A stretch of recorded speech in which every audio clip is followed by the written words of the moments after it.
retrieve the information from the database, we need to create a record set.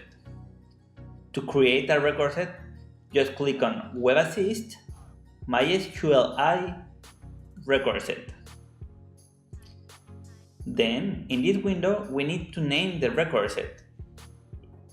In this example, we're going to type countries.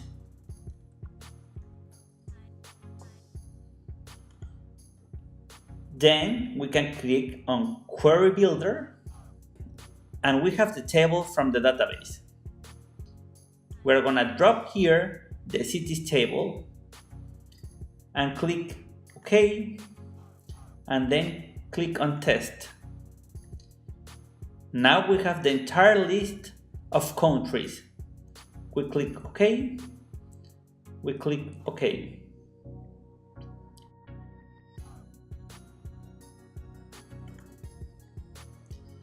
Now, to display the information, we need to go to Window, click on Bindings,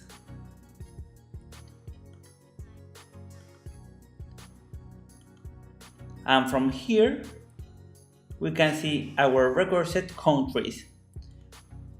We have the ID, the name, and the state ID. So we drag and drop the information we want to display, and we're going to delete this is just a test.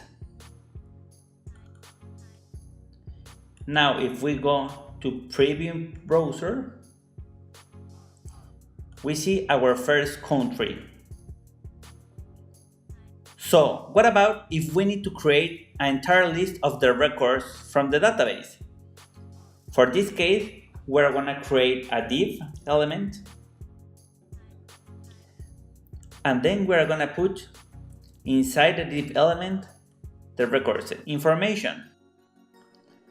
Then select the entire div, go to WebAssist, MySQLi, repeat region.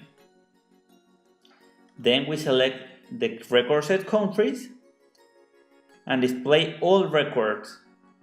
Click OK. Then we go to Browser, Testing Browser. Now we can see the entire list of country names saved on our database.